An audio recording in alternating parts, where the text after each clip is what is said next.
Chers amis, je vous souhaite le bonjour et vous espère heureux. Pour ce mot du Padre de juillet, je reviens sur les notions de droit et de devoir, tant elles paraissent avoir perdu leur sens social, moral et même religieux. Qu'est-ce que le droit? Il est ce que chacun peut exiger d'un autre, d'un pouvoir, d'une structure, selon une règle morale et sociale pour vivre dignement. Par exemple, le droit à la vie est fondamental. Tout être humain est digne d'exister, depuis son commencement jusqu'à son dernier souffle, qui ne peut être provoqué de manière arbitraire. Le droit part donc de l'extérieur au profit de l'intérieur de la personne en vue de la promotion de sa dignité inaltérable. Le droit inclut le respect que la société, c'est-à-dire chacun d'entre nous, doit à tout individu, vu alors comme unique et sacré, même lorsque est commis un délit. À ce titre, saint Jean rappelle que Dieu est amour parce qu'il aime chacun qui est digne d'être aimé pour ce qu'il est. Qu'est-ce que le devoir? Il est ce qu'on est tenu de faire, par la loi lorsque celle-ci est morale, par les convenances et au nom du respect dû à chacun, en vue du vivre ensemble. Il s'agit d'une obligation envers les autres, qu'on leur soit ou non redevable. Le devoir part donc de l'intérieur de la personne vers l'extérieur au profit de tout homme. Jésus évoque le devoir d'aimer son prochain, à sa suite et à son imitation. Aimez-vous les uns les autres comme je vous ai aimé. De nos jours, la notion de l'amour de l'autre a disparu au profit de l'amour de soi. L'autre, le prochain, la société deviennent des normes secondaires que l'on peut détourner à son profit. Au lieu de se décentrer de soi pour apprécier l'autre comme un ami avec lequel on peut partager, on se recentre sur soi pour penser l'autre comme une menace. Nous sommes à l'opposé de la foi chrétienne qui chante comme le fait sainte Thérèse de l'Enfant Jésus, qu'aimer, c'est tout donner et se donner soi-même.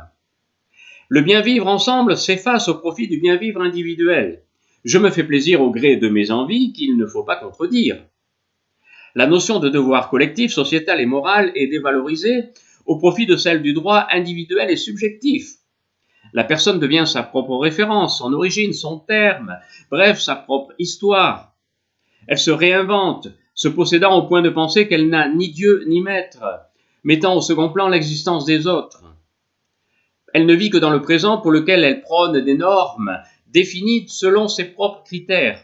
La lecture du passé devenant anachronique puisqu'il est analysé sans recul et dans son propre intérêt.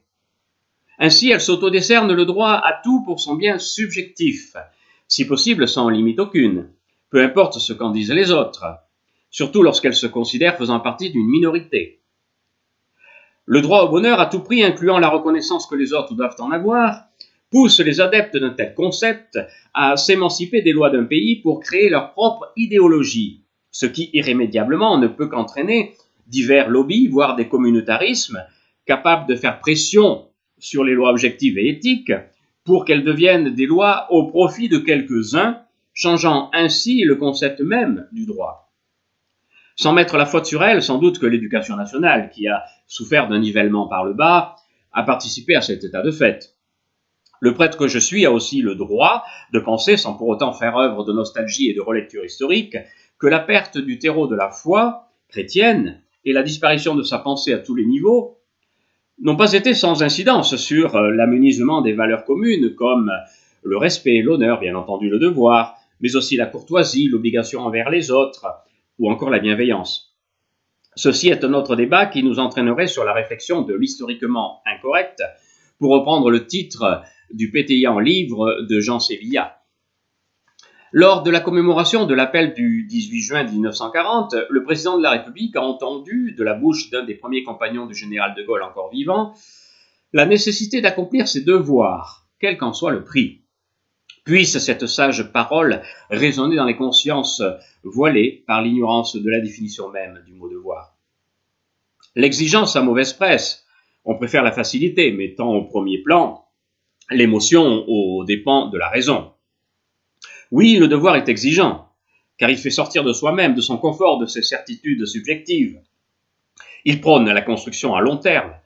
Le droit, quant à lui, est facile, car étant en jouissance immédiate, il est revendicatif en exigeant de l'autre qu'il fasse tout pour satisfaire celui qu'il évoque à grands cris, souvent au mépris de celui dont on exige qu'il l'exerce. En France, le cas des manifestations contre la force publique en est un triste exemple. Récupérant à leur profit le mouvement né de la mort de George Floyd aux États-Unis et sous couvert du mot fourre-tout de racisme, des groupes laissent penser qu'une injustice systématique est mise en place lors des arrestations de personnes de couleur, qui n'auraient alors plus aucun droit reconnu, revendiquant presque un droit non dit à la délinquance, tant leur communauté serait la seule inquiétée et violentée. Arrêter un délinquant de couleur noire supposerait un acte raciste, comme si dans les forces de l'ordre tous étaient d'une même couleur, bien entendu différente de la personne arrêtée. Pour ce faire, on part d'un événement particulier venu des États-Unis, on le met à la sauce de chez nous, créant un amalgame avec une situation différente, même si là aussi il y a eu mort d'homme, sans doute non imputable à la force publique, puisque la personne décédée était porteuse d'une malformation cardiaque. Puis on en fait une cause nationale pour combattre non pas la violence des forces de l'ordre, mais leur devoir même, le tout débouchant sur une cause internationale qui est celle du racisme envers des personnes qui se constituent alors en communauté particulière.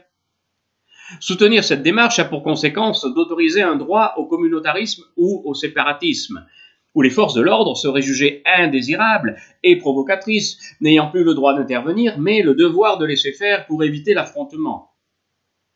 On en arrive au despotisme communautariste, à la philosophie manichéiste, prônant une logique de l'insulte sur une société mauvaise dont il faudrait déboulonner les symboles, dont par exemple la force publique. Or, la force publique, elle aussi soumise à la loi, a toute légitimité pour exercer sa fonction dans un cadre légal, maîtrisé et éthique, sur tout le territoire, respectant la dignité de tout être humain, quelle que soit son origine, sa couleur de peau, son idéologie et sa religion, idée sur laquelle se fonde la société. La loi est, comme le précise saint Thomas d'Aquin, en vue de l'intérêt général. Elle est un ordre que la raison impose aux actions humaines, faisant des devoirs la condition de sa réalisation vertueuse en vue du respect du droit qu'a chacun d'exister. Pour le chrétien, cependant, la première loi est celle de Dieu, puisque, comme le dit encore saint Thomas, l'univers gouverné par la providence est sous l'empire de la raison divine, par définition parfaite. La force publique n'est pas soumise aux désirs de quelques-uns qui voudraient faire leur loi, en exigeant des droits tournés vers leurs intérêts égocentriques, au détriment de l'intérêt général. Cette force préserve le bien commun. Elle protège aussi les plus vulnérables des griffes de la délinquance qui n'a pas de couleur. Pour cela, le soutien du pouvoir exécutif et de la société me semble être un devoir. Les aumôniers placés auprès de cette force, outre leur mission religieuse, ont ce rôle de soutien, d'accompagnement, de relecture de vie et d'amitié gratuite. Cela n'empêche pas qu'il lui faut aussi, de la part de ses chefs, en plus de la considération, un apport constant de moyens humains et matériels. On entend dans certains milieux politiques qu'il faudrait la désarmer pour qu'elle cesse de faire peur. Mais si elle cesse de faire peur aux délinquants, comment pourrait-elle soutenir notre droit de vivre en paix et comment exercerait-elle son devoir de défense des plus fragiles? La peur de l'uniforme est un moyen de dissuasion. Le gardien de la paix n'est pas armé pour tuer, mais bien pour dissuader et pour défendre et se défendre. D'autant mieux que les délinquants sont de plus en plus armés et violents, que ce soit envers les forces de l'ordre ou envers leurs victimes. Le droit qu'on lui attribue de porter une arme est bien lié à son devoir.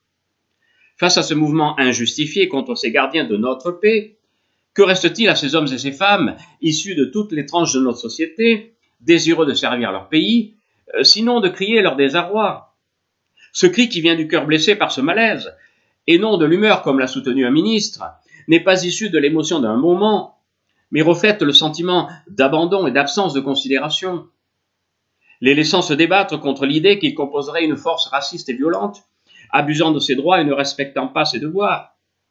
Dans ma prière, je garde une intention à leur égard car je conçois la difficulté de leur mission. En s'attaquant à ces forces, c'est bien l'État qui est visé par ceux qui ne revendiquent plus la justice pour un fait précis, mais jouent sur une supposée victimisation en raison d'une couleur de peau particulière, remettant sur le tapis colonisation et esclavagisme, créant l'amalgame entre l'un et l'autre. Quel virus les a atteints pour nous faire croire que notre pays serait un État totalitaire, terroriste, esclavagiste et colonialiste, dont il faudrait, tout en vitupérant mort aux blancs, condamner l'histoire et déboulonner les statuts? Redisons-le, il n'y a pas de suprématie d'une race sur l'autre. D'ailleurs, il n'y a pas plusieurs races. Il n'y a pas de race blanche ou noire, ou rouge ou créole ou je ne sais quoi, il n'y a qu'une race humaine. Dieu ne faisant pas de différence entre les hommes qu'il a créés, il est nécessaire pour un chrétien dont Jésus dit qu'il est lumière pour le monde, d'éclairer nos contemporains sur ce sujet, en participant à la nécessité de redonner des notions intellectuelles, historiques et politiques au débat qui de fait est davantage un combat. Notre monde est blessé, ne restons pas inertes. La maison commune dont parle le pape François a besoin non seulement de combattre le réchauffement climatique, mais aussi le refroidissement des cœurs. Posons l'inquiétante question. Comment d'un événement particulier comme aux États-Unis la mort ignoble sous le genou d'un policier blanc, d'un homme noir arrêté pour fausse monnaie, en est-on arrivé à cette thèse de la survivance du racisme donnant ce désir d'épuration mémorielle? Comment alors ne pas constater que, désirant faire table rase d'un passé jugé subjectivement mauvais, des groupes communautaristes prônent une démarche totalitaire allant à l'encontre d'une part de la vérité historique et d'autre part du droit à la liberté d'opinion et d'expression, ne pouvant s'exercer que dans le devoir du respect d'autrui. Je ne reste pas dans cette inquiétude, car j'ai foi en celui qui met dans les cœurs enténébrés la vertu d'espérance, capable de tout changer. Lui seul nous redonne la définition du mot devoir sans mettre aux oubliettes celle du mot droit. Tournons-nous vers lui. Jésus ne parle pas de droit mais de devoir. Le seul droit que l'on discerne est celui que possède tout homme par la vie que Dieu donne. Et tous les devoirs présentés par Jésus sont en lien avec ce droit qui est non pas un droit humain mais divin. De plus, Jésus affirme que c'est la mise en acte des devoirs qui rend l'homme véritablement heureux, parce qu'ils le sortent de lui-même. Pour apprécier la vie des autres qui sont alors perçus comme des frères à accompagner, à secourir, à écouter et à aimer. On peut entendre ces béatitudes qui secouent l'âme. Heureux les miséricordieux, car ils obtiendront miséricorde, et encore, heureux les artisans de paix, car ils seront appelés fils de Dieu. Ces deux devoirs donnent la joie. Cette joie venant de Dieu qui s'investit alors dans la vie de l'enfant que nous acceptons d'être par lui, avec lui et en lui. Soyez dans la joie et l'allégresse, car votre récompense sera grande dans les cieux, dit Jésus. Ainsi, non seulement les devoirs vis-à-vis des autres les rendent heureux, mais cela rend heureux aussi celui qui les accomplit, sans oublier que Dieu lui-même s'en réjouit, puisque c'est par ses devoirs que l'on promeut le droit à la vie. La mission donnée aux chrétiens est donc l'annonce de la bonne nouvelle qui pénètre les os et les cœurs, les cultures et la vie des personnes et de la société, dans le but de promouvoir la sainteté de l'homme, conformément à sa nature, lui qui est voulu par le Père comme image de son Fils et temple de l'Esprit Saint. Pourquoi donc attendre, puisque tout homme a droit à l'Évangile et tout chrétien a le devoir de le donner? À chacun de voir comment il peut participer au partage de la parole de Dieu, qui seul est capable de démasquer les cœurs en dévoilant l'amour qui s'y cache. On se retrouve le mois prochain. Je vous souhaite tout le soleil de Dieu dans votre vie, qu'il vous garde en sa paix. Au revoir.